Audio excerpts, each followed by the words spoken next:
नमस्कार दोस्तों, स्वागत है आपका एक बार फिर से आपके अपने YouTube चैनल कंपटीशन प्रिपरेशन पे। दोस्तों, इस वीडियो में हम करने वाले हैं कोऑर्डिनेट ज्योमेट्री यानी कि निर्देशांक ज्यामिति के वह प्रश्न जो एसएससी सीजीएल 2019 के मेंस में पूछे गए हैं। हमने ऑलरेडी सारे टॉपिक्स कवर कर लिए हैं। इसके बाद मेंसुरेशन और डीआई के क्वेश्चंस बच रहे हैं टॉपिक वाइज में, जो कि सीजीएल मेंस 2019 में पूछे गए थे। शिफ्ट वाइज जब मेंस का रिजल्ट आंसर की आई थी तभी मैंने करवा दिया था, और बाकी CHSL, CGL, MTS, IBACI, वो फेज 8 जो भी इंपॉर्टेंट एग्ज़ाम्स हैं उनके मैथ्स के क्वेश्चन पेपर शिफ्ट वाइज और टॉपिक वाइज करवा दिए गए हैं। ये वीडियो आपके लिए बहुत ज़्यादा इंपॉर्टेंट होने वाली है अगर आप CHSL, CPO या CGL देने जा रहे हैं, क्योंकि MTS में ये आते नहीं हैं। तो टोटल 6 क्वेश्चंस हैं और 6 के 6 क्वेश्चंस यूनिक टाइप के हैं, तो करवाए दे रहा हूँ।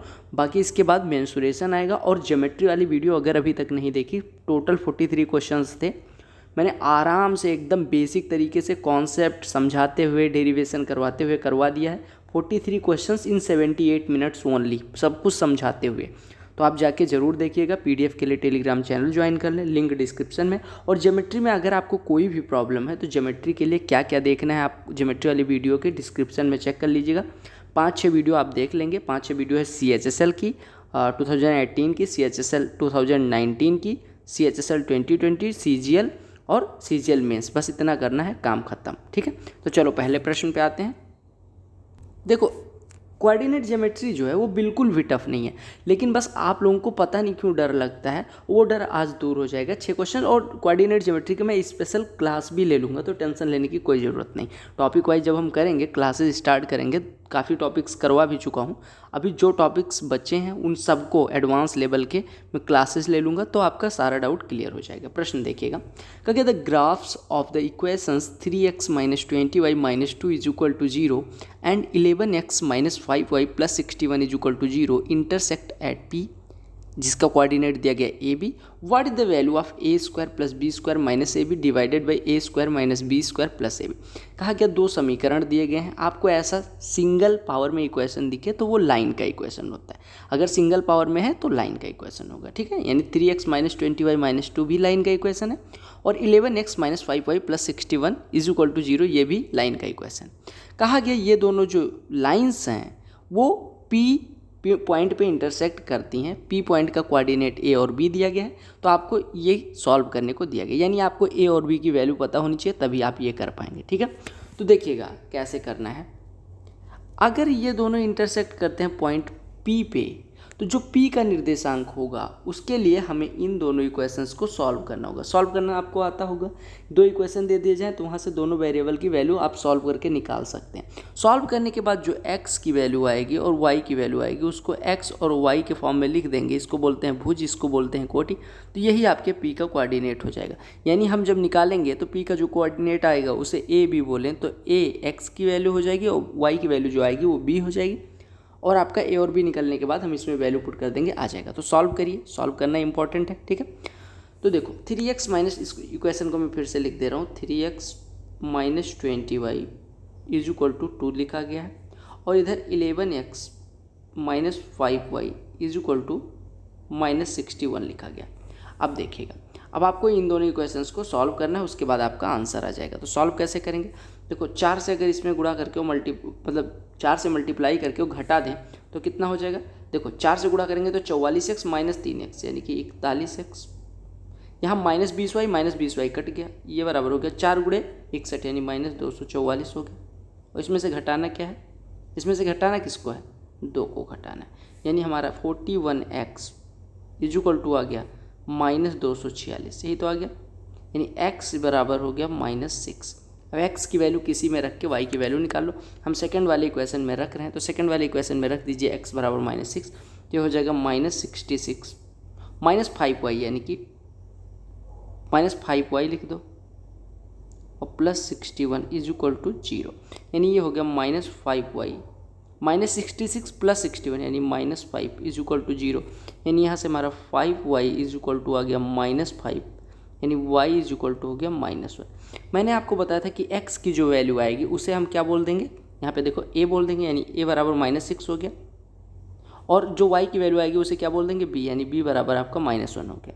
अब यहाँ पे पुट कर दो वैल्यू, यानी आपके पास x की वैल्यू आई है, आपके पास y की वैल्यू आई है, तो पुट करेंगे तो a स्क्वायर यानी कि 6 का स्क्वायर 36, ठीक है, प्लस b स्क्वायर यानी कि 1 का स्क्वायर 1, माइनस ए बी यानी -6 इंटू -1 यानी कि ये -6 हो जाएगा, divided by A square 36 minus B square यानी कि -1 और प्लस ए बी यानी कि +6 हो जाएगा। तो 36 1 37 में से 6 घटेगा 31 और बटे 36 में से 1 घटेगा 35 और 6 41, तो आपका आंसर हो गया 31/41। आपका बी ऑप्शन करेक्ट हो गया, ठीक है। तो आपको दोनों इक्वेशंस को सॉल्व करना है। एक्स की जो वैल्यू आएगी वो ए हो गया, वाई की जो वैल्यू आएगी वो बी हो गया, हमने ए और बी पुट किया, हमारा आंसर आ गया। तो इस प्रश्न में कुछ भी नहीं करना था, बस जो दोनों इक्वेशंस, एक इक्वेशन ये दिया गया था, एक इक्वेशन ये दिया गया था, दोनों को सॉल्व करना था। एक्स वाई को जो कोऑर्डिनेट मतलब एक्स वाई जो आता है वही पी का कोऑर्डिनेट हो जाता है, बस। तो आपको जहाँ कहीं पे दिया जाए कि प्रतिच्छेदित कर रहे हैं, तो प्रतिच्छेदित करने यानी इंटरसेक्ट कर रहे हैं, तो वहाँ पे आपको एक्स वाई के लिए सॉल्व करना पड़ेगा, दैट्स ऑल, ठीक है। दूसरी चीज़, अगर आपको ज्योमेट्री या मेंसुरेशन में कोई दिक्कत है तो चैनल पे बहुत सारे प्रीवियस ईयर अपलोड किए गए हैं, और प्रीवियस ईयर जब मैं करवाता हूँ तो ऐसे नहीं कि धड़ाधड़ करवाता जाऊँ, वो तो मैं शिफ्ट वाइज में करवाता हूँ। जब मैं प्रीवियस ईयर करवाता हूँ तो जहाँ पे मुझे लगता है ये टॉपिक आपका वीक हो सकता है, ये एक पर्टिकुलर कॉन्सेप्ट आपका वीक हो सकता है, वहाँ पे मैं एकदम डिटेल में जाता हूँ, कोई फॉर्मूला कोई कॉन्सेप्ट यूज होता है तो वो मैं डिराइव करवा देता हूँ। तो वो चीज़ें आप देख लीजिएगा, टॉपिक वाइज ज़रूर देखें, और इसी वजह से मैं एम्फेसाइज कर रहा हूँ कि आप जब वो देखेंगे तो काफ़ी चीज़ों की क्लैरिटी होगी, ठीक है। अगले प्रश्न पे आते हैं। अगला प्रश्न देखिएगा, बहुत आसान सा प्रश्न है। कहा गया the area of the triangle formed by graphs of 8x + 3y = 24, 2x + 8 = y and x axis. कहा गया कि दो रेखाएं दी गई हैं, 8x + 3y = 24, 2x + 8 = y, और x अक्ष के बीच जो ग्राफ बनता है उसका त्रिभुज का क्षेत्रफल ज्ञात करिए। देखो, आपको मैं कुछ चीज़ें बताना चाह रहा हूँ कि आप मतलब हालांकि इस प्रश्न में उनका यूज करके भी कर सकते हैं, लेकिन मैं ऐसी मेथड करूँगा जिसमें उसका यूज भी नहीं रहेगा, क्योंकि वो थोड़ी लेंदी मेथड हो जाएगी। वो मैं जब कोऑर्डिनेट ज्योमेट्री बेसिक करवाऊँगा तब आपको समझा दूँगा, लेकिन मैं कुछ मतलब बेसिक चीज़ें बता दे रहा हूँ। आपको पता होना चाहिए कि अगर कोई लाइन लिखी गई है, मतलब लाइन को डिनोट किया गया है x/a + y/b = 1 के फॉर्म की, इसका मतलब होता है वो लाइन x एक्सिस पे a इंटरसेप्ट कर रही हो, y एक्सिस पे b, यानी ये दूरी a हो गई और ये दूरी b हो गई, और ये लाइन आपकी जो है वो उस लाइन का इक्वेशन क्या हो जाएगा, x/a + y/b = 1, और इसको कहते हैं इंटरसेप्ट फॉर्म, यानी कि अंतःखंड रूप कहते हैं रेखा के इक्वेशन का, ठीक है। और दूसरी चीज़, अगर आपको कहीं पे दिख रहा हो कि y = mx + c, y = mx + c, इसका मतलब होता है कि कोई लाइन y एक्सिस पे c इंटरसेप्ट कर रही है, मतलब ये आपकी लाइन बनेगी, ये y = mx + c के फॉर्म की हो जाएगी, y = mx + c के फॉर्म की हो जाएगी, ये आपको पता होना चाहिए। तो दो इक्वेशन होता है, ये इंटरसेप्ट फॉर्म होता है, ये y = mx + c, ये होता है कि आपकी कोई लाइन y एक्सिस पे जो इंटरसेप्ट करती है उसको c बोलते हैं, और m इसकी स्लोप होती है, यानी कि प्रवणता होती है, ठीक है। तो ये हालांकि यहाँ पे यूज नहीं है, आपको निकालना है त्रिभुज का क्षेत्रफल। अब त्रिभुज के क्षेत्रफल निकालने के लिए आपको पता है एरिया बराबर होता है half into base into height, half into base into height, लेकिन यहाँ पे ना बेस पता है ना हाइट पता है।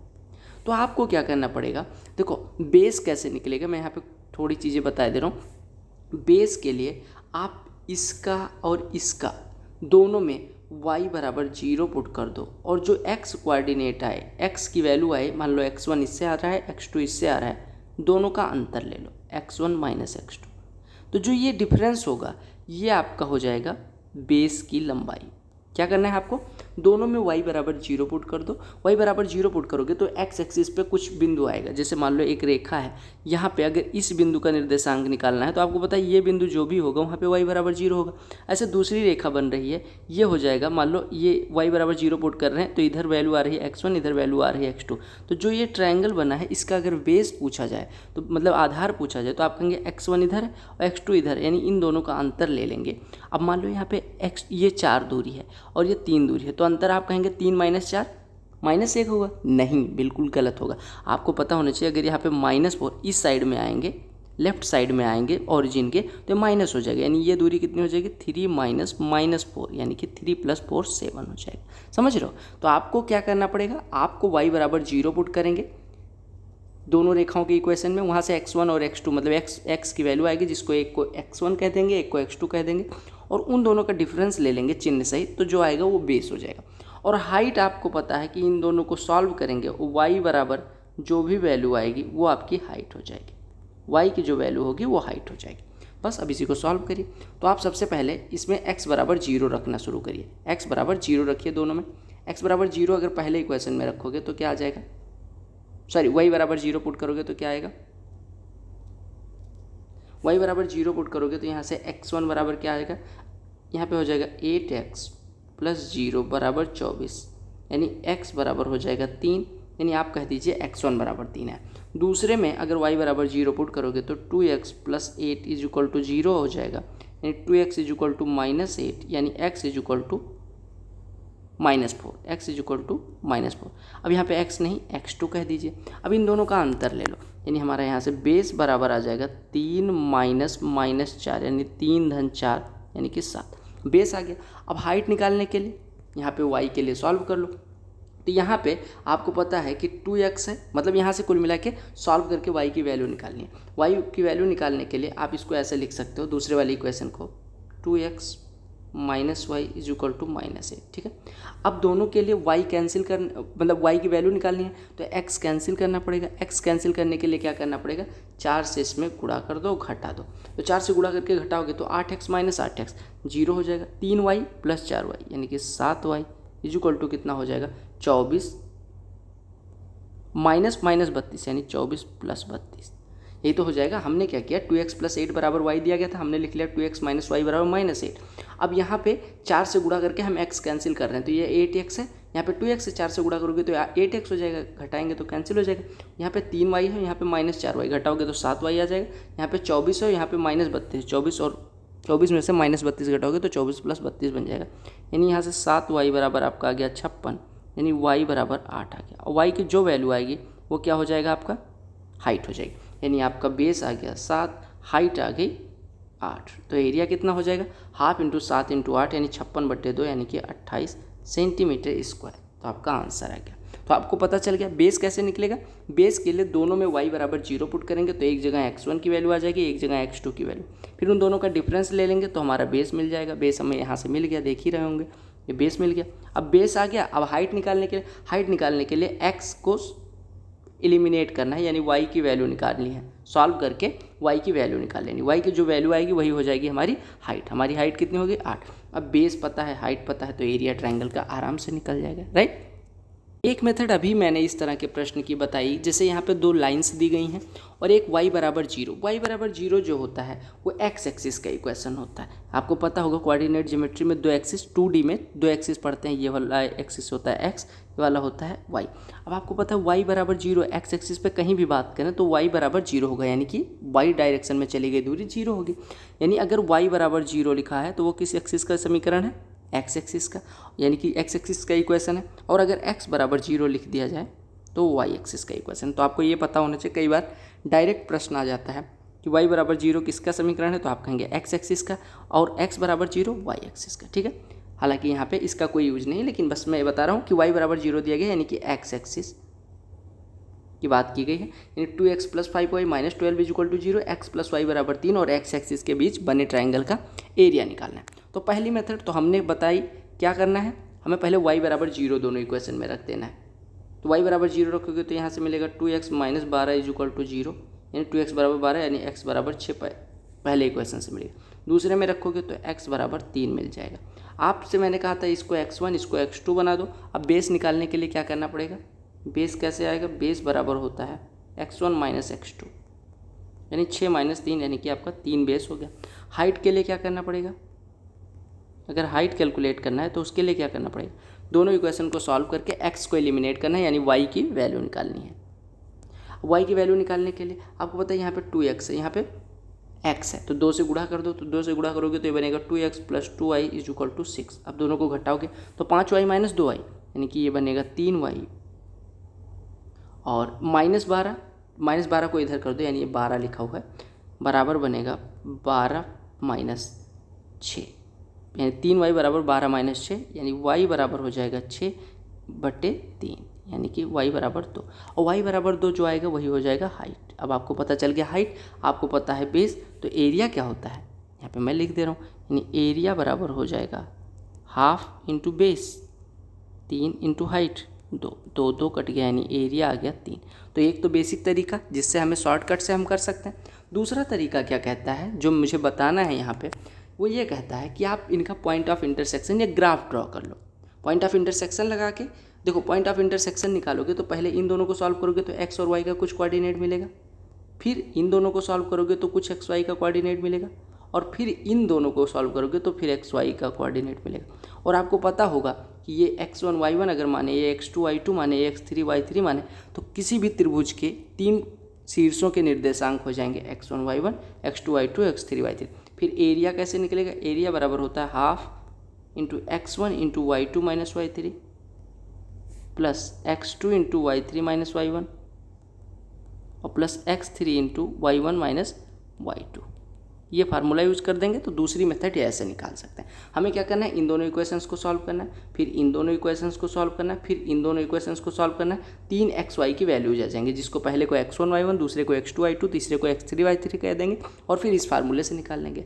ये दूसरी मेथड होगी। तीसरी मेथड क्या कहती है, ग्राफ ड्रा कर लो। ग्राफ क्या होता है, जो मैंने अभी बताया था कि इंटरसेप्ट फॉर्म होता है लाइन का, तो आप पहले उस फॉर्म में चेंज करो, तो हो जाएगा 2x plus 5y is equal to 12। 12 से डिवाइड कर दो तो ये हो जाएगा x/6 प्लस y बटे 12/5 लिख सकते हैं बराबर 1।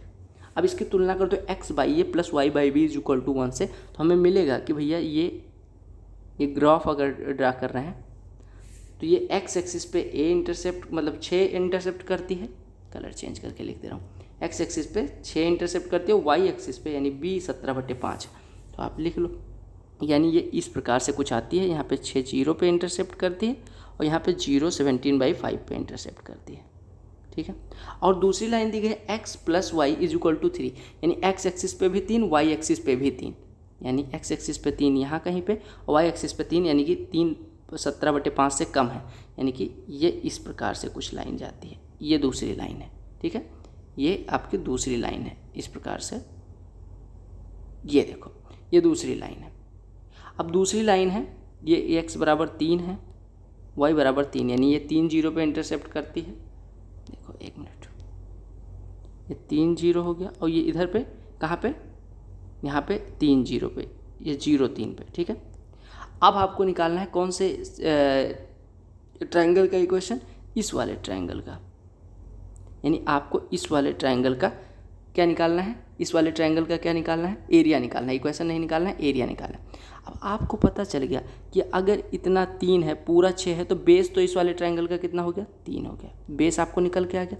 अब हाइट कैसे निकलेगी, हाइट निकालने के लिए इन दोनों इक्वेशंस को सॉल्व करेंगे। तो इन दोनों इक्वेशंस को अभी हमने सॉल्व किया था, तो आपको पता है इक्वेशन को सॉल्व करें, 2x plus 2y is equal to 6, यहाँ पे 2x प्लस 5y बराबर 12 घटाएंगे तो 3y बराबर 6, यानी y बराबर 2, यानी कि जहाँ पे ये इंटरसेक्ट करेंगी, एक दूसरे को काटेंगी, उसका निर्देशांक कितना हो जाएगा, ये दोनों लाइंस जहाँ पे काटेंगी उसका निर्देशांक हो जाएगा 0, मतलब कितना हो जाएगा, मतलब वहाँ पे y कोऑर्डिनेट कितना हो जाएगा 2, और y कोऑर्डिनेट जो होता है वही ऊंचाई होती है, ये जो कोऑर्डिनेट आएगा वही ऊंचाई हो जाएगी। यानी आपको बेस पता है 3 है, ऊंचाई पता है 2 है, तो आपका एरिया हो जाएगा हाफ इंटू 3 इंटू 2, तो 2 2 कट गया यानी 3। यानी आपको ये भी पता चल गया कि ऐसे हम निकाल सकते हैं ग्राफ ड्रा करके। जैसे मैंने कहा था अंतर ले लिया करो, अंतर क्यों लेना पड़ता है आपको समझ में आ गया होगा कि देखो ये 3 0 से जा रही है, 6 0 से, तो ये जो दूरी है यानी आधार जो बन रहा है वो कितना बन रहा है, 6 - 3 यानी कि 3। ये इसका x कोऑर्डिनेट और इसका कोऑर्डिनेट, यानी इसका अगर x कोऑर्डिनेट x1 माने, इसका x2 माने, तो आपको दिख रहा है कि x1 कितना है 6, x2 कितना है 3, और दोनों का अंतर लेके ही तो बेस निकाला है 3, तभी तो है, यानी बेस ऐसे निकल सकता है। तो ये तीसरी मेथड है, ठीक है। तो जैसे करना चाहो कर सकते हो, आपके ऊपर है, ठीक है, जो मेथड आसान लगी हो वही करना।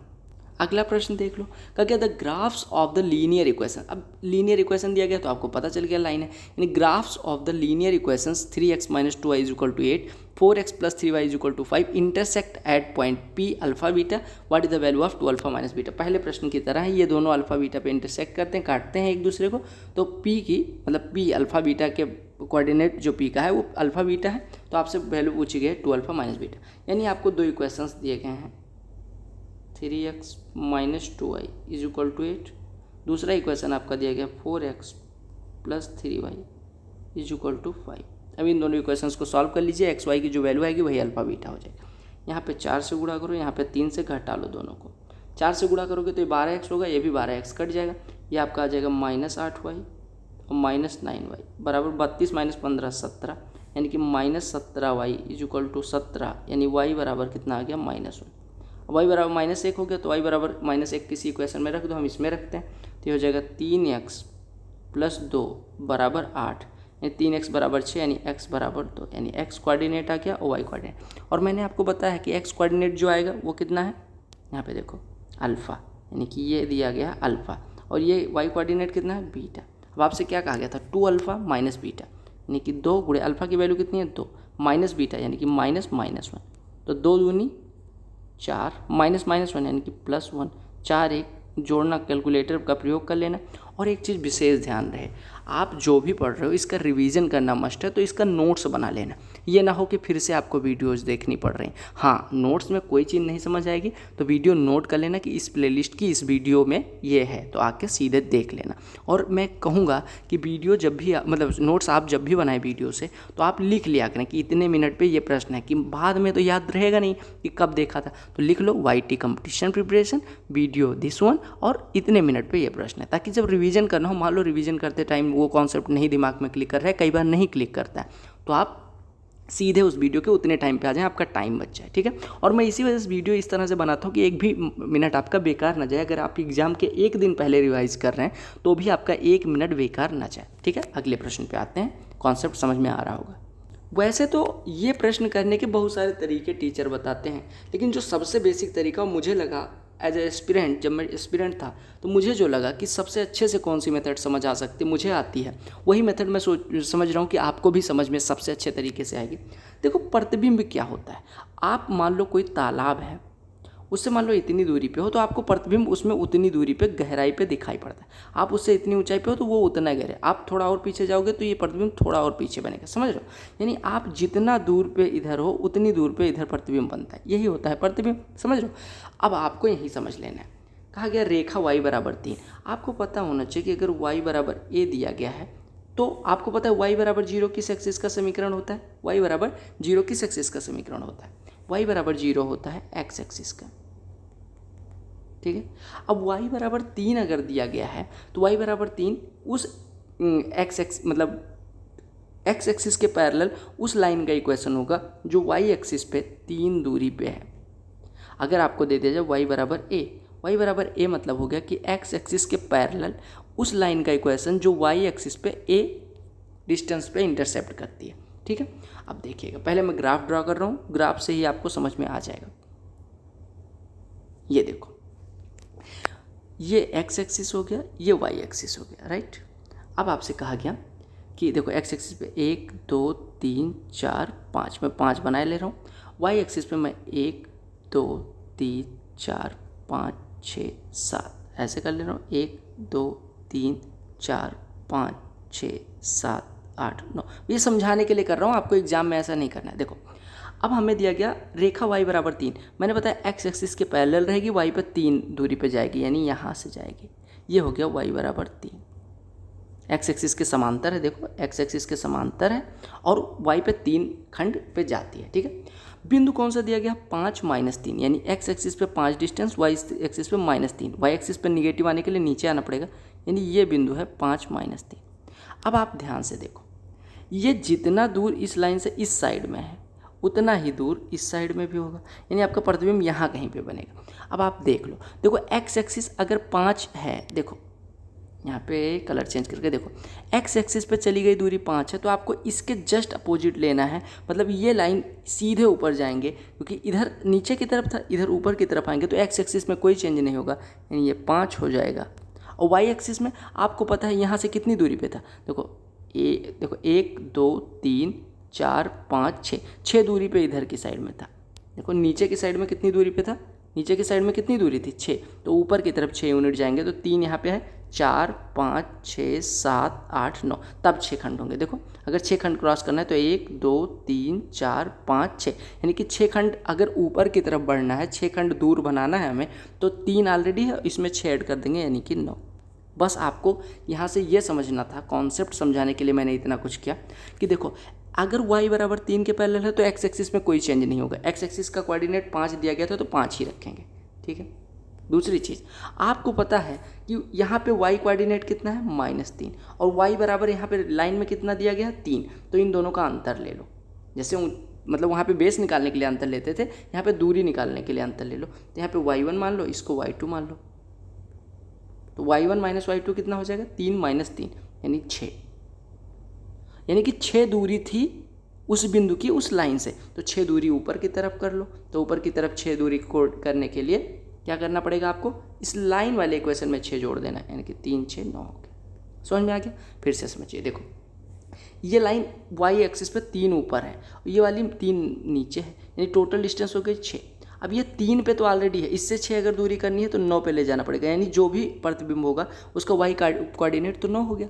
दूसरी चीज़ x एक्सिस पे कोई चेंज है नहीं, x एक्सिस पे हमने कोई चेंज किया नहीं है। x एक्सिस पे अगर कोई चेंज नहीं किया तो x एक्सिस का यहाँ पे कोऑर्डिनेट 5 था, यहाँ पे भी 5 हो जाएगा, यानी कि हमारा प्रतिबिंब क्या बन गया 5 9, यानी इमेज क्या बन गया 5 9। समझ आ गया?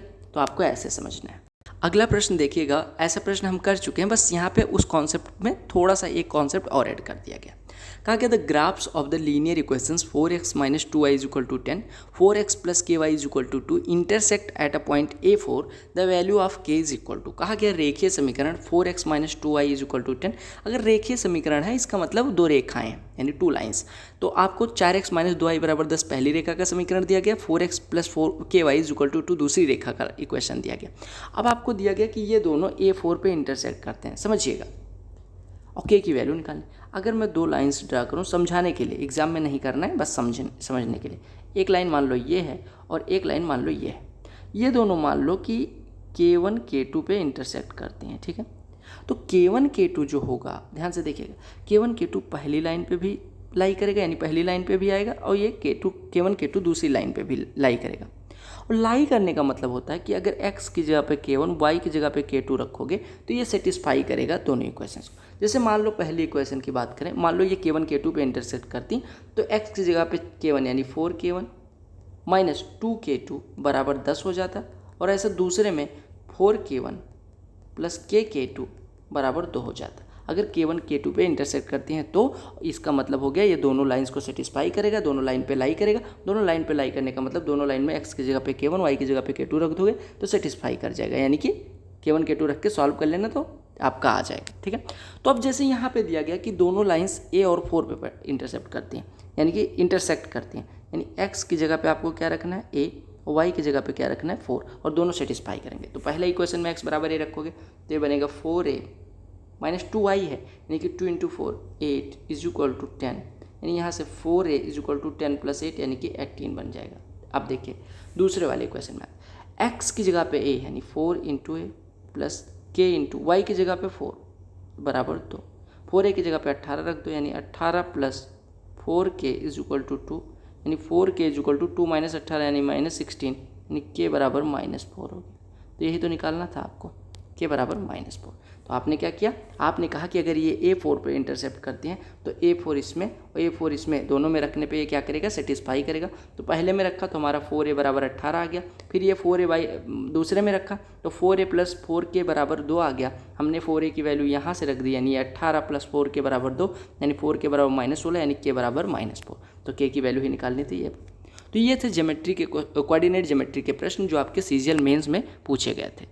आई होप आपको सारे क्वेश्चन समझ में आ गए होंगे। अगर समझ में आ गए हैं तो हमारी 2 सीरीज़ चल रही है, एक तो मेंस वाली सीरीज़, इसके बाद मेंसुरेशन और DI करवा के ख़त्म हो जाएगी। उसके बाद CPO के टॉपिक वाइज में कुछ ही टॉपिक्स हुए हैं तो वो भी ख़त्म करके फिर हम करेंगे जो रिसेंट एग्ज़ाम हुए 2020 और 2019 में, उनके क्वेश्चन सारे टॉपिक वाइज उठाएंगे और एकदम बेसिक से लेवल में डिवाइड करके बेसिक से क्लासेस करेंगे।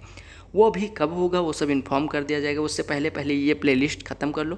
अगर आपको कोऑर्डिनेट ज्योमेट्री या किसी भी पर्टिकुलर टॉपिक को देखना है तो आप पहले CHSL का देखना, फिर CGL प्री का देखना, फिर CPO देख के फिर CGL मेंस देख लेना, हो जाएगा। ऐसे आपको किसी का भी देखना है, ठीक है। तो यहाँ पे इसके डिस्क्रिप्शन में कोऑर्डिनेट ज्योमेट्री के कुछ वीडियोज़ की और लिंक मिल जाएगी, टेलीग्राम चैनल की भी लिंक मिल जाएगी, जिसको ज्वाइन करके आप कोई भी अपडेट होती है या PDF होता है तो वहीं पे शेयर हो जाता है। तीसरी चीज़, अगर आपका कोई पर्सनल डाउट है जो आप यहाँ नहीं पूछ सकते तो सीधे इंस्टाग्राम पे मैसेज कर देना। इंस्टाग्राम आईडी यहाँ पे right hand side lower corner में दिख रही होगी, आप मैसेज कर सकते हैं। बाकी आप एक चीज़ याद रखना कि पेड कोर्स आपके पास हो ना हो, अगर आप में पढ़ने की लगन है तो यूट्यूब पे अपने चैनल कॉम्पिटिशन प्रिपरेशन पे इतना कंटेंट अवेलेबल है, इतना गाइड किया गया है, मतलब गाइडेंस से लेके स्ट्रेटजी से लेके मॉक से लेके आपको कैसे करना है, एक स्टूडेंट लाइफ में क्या क्या चीज़ें प्रॉब्लम हो सकती हैं, मैं कोशिश करता हूँ सारी चीज़ों को निवारण कर पाऊँ, सारी चीज़ों का सलूशन आपको दे पाऊँ। तो वो चीज़ आपको इस चैनल पे मिल जाएगी। जितने डाउट्स आपके मन में होते हैं और जो भी डाउट्स 2-4 लोग कमेंट करते हैं, मैं कोशिश करता हूँ उसको जल्द से जल्द रिजॉल्व करने की या डिजॉल्व करने की। तो ध्यान रहे, आपका कोई डाउट होता है कमेंट सेक्शन में ज़रूर बताएं। बाकी चैनल पे यूजफुल वीडियोज आती रहेंगी, बस चैनल को सब्सक्राइब कर लें और वीडियो को लाइक और शेयर करना ना भूलें। Bye bye. लगन अगर आप में है तो सिलेक्शन जरूर